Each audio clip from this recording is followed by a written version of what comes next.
case manager experiencing trouble with work? Lucky for you, we may have the answers that you're searching for. My name is Jasmine, and today, me and my team will be taking you through and looking at what burnout is and what vicarious trauma is. What is burnout? Burnout is something that everyone is bound to experience at least once in their life, as burnout is essentially a mass amount of stress that is caused by work-related issues.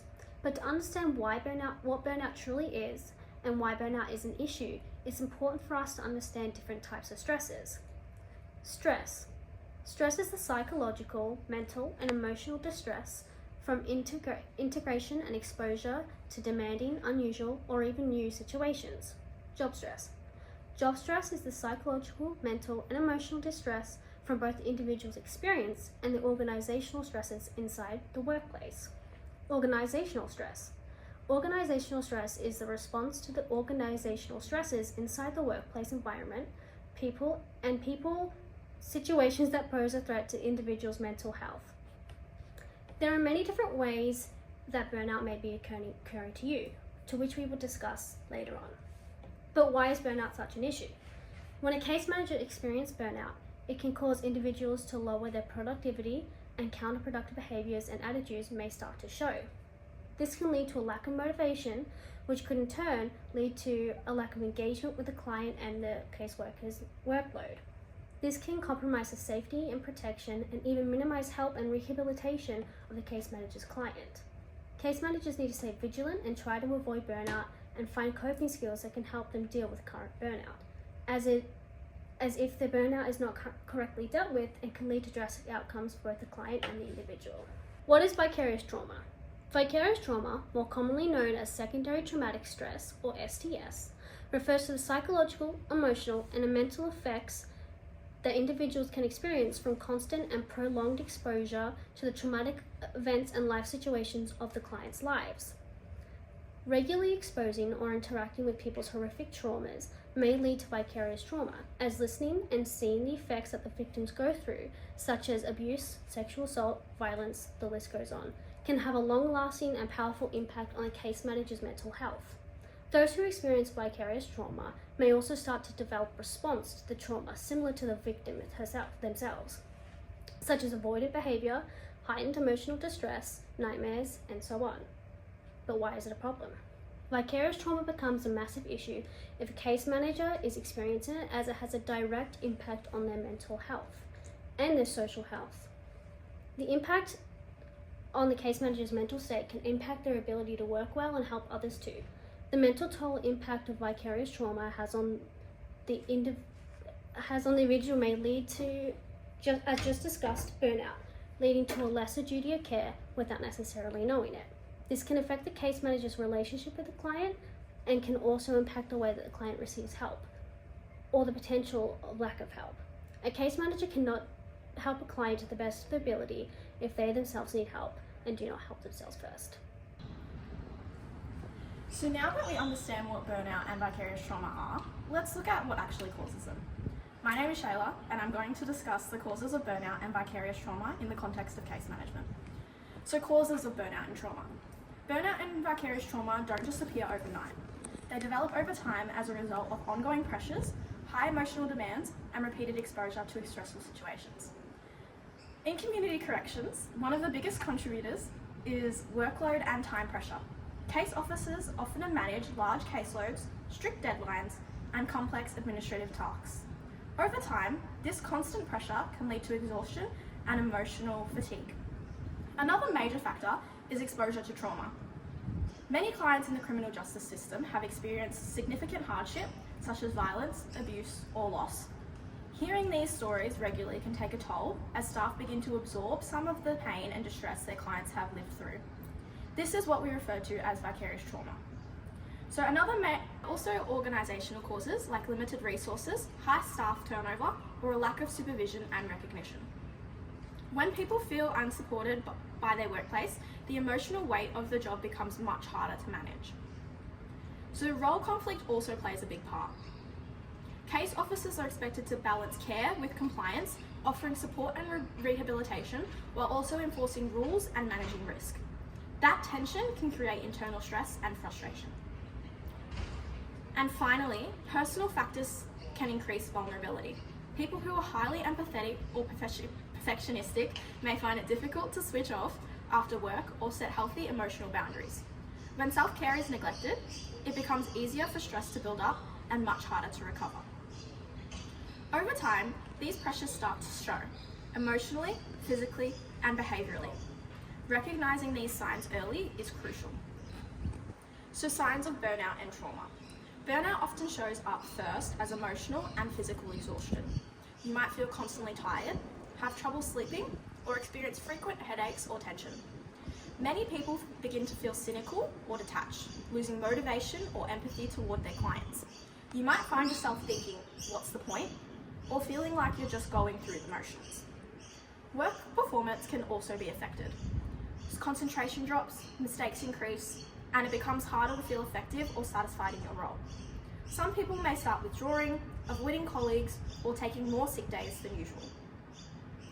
Vicarious trauma, on the other hand, tends to affect how we think and feel about the world around us. So many people may experience intrusive thoughts or images related to their clients' stories, or feel overly responsible for their clients' safety and well-being. There can also be cognitive changes, such as becoming more distrustful, anxious, or seeing the world as unsafe. Others might feel emotionally numb, disconnected from loved ones, or start avoiding anything that reminds them of their work. When these signs go unrecognised, they can lead to compassion fatigue, a loss of empathy, and serious impacts on personal well-being and job performance. That's why it's so important for both staff and supervisors to stay aware, not only of their own stress levels, but also of their colleagues' well-being. By understanding what causes burnout and vicarious trauma and knowing the warning signs, we can take proactive steps to protect ourselves and our teams. The next section will explore some of those practical prevention strategies. Well, hi there, and I'm Hamid. My topic is going to be about the individual and the organization. So, what the institutions and the individual can do. Preventing burnout and vicarious trauma needs teamwork between the institutions and the workers. Let's start with the institutions can do. Victoria Correction should build a supportive workplace culture where staff feel safe to talk about stress or emotional struggles. Regular training on trauma and mental health can help workers spot early warning signs in themselves and others. There should also be supervision and debriefing sessions after hard cases. These meetings can help staff process emotions and reduce stress. Workloads must be fair. No one should be overloaded with too many cases. The organization should also offer employee assistance program and regular well-being check-ins so workers can get help early. Finally, staff should be encouraged to take breaks and use their leaves to rest and recharge. Now, let's talk about the individuals. Each case manager should be self-aware and notice signs of stress like tiredness, anger, or lost focus. Setting healthy boundaries between worker and personal life important. Don't take clients' problems to home. Practicing self-care helps too.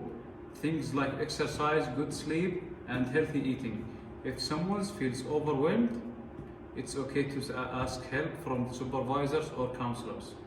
Mindfulness, journalizing, and relaxation can also calm the mind and prevent stress from building up. When both the organization and worker case for mental health together, it builds a stronger, healthier, and more supportive team. So when burnout or vicarious trauma sets in, recovery can often feel overwhelming. But the good news is that it's not permanent. Overcoming these effects requires support on two different levels, from the organization itself and also from the individual case officer involved. Both play an equal role in rebuilding well-being and professional effectiveness. For the institution itself, the first step is to create structured opportunities for reflection and support. These may include regular supervision, debriefing after critical incidents, or reflective practice sessions led by experienced staff. Access to confidential counseling and trauma-informed employee assistance programs are also crucial. Research often shows that when staff can talk openly and early about stress, they are far less likely to experience long-term trauma symptoms. Organizations should also allow for recovery leave and flexible workload adjustments, recognizing that rest and gradual reintegration improve retention and well-being.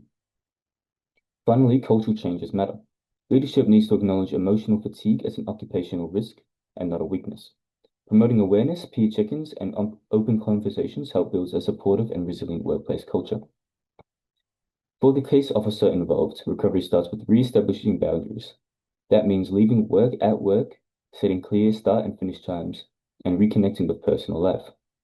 It also helps to reflect on emotional patterns and triggers, whether through journaling, supervision, or peer discussions. Self-awareness is a key part of healing for vicarious trauma. Reconnecting with professional purpose and values, remembering why you chose to work in community corrections, can help restore meaning and motivation. And finally, engaging in restorative habits. Exercise, mindfulness, creative outlets, and strong social support outside of work. These often help rebuild emotional resilience and protect against recurrence. Ultimately, overcoming burnout and vicarious trauma is a shared responsibility. When institutions commit to genuine support and case officers commit to self-care and reflection, recovery isn't just possible, it's sustainable. Together, we can create a culture that protects the well-being of those who protect others.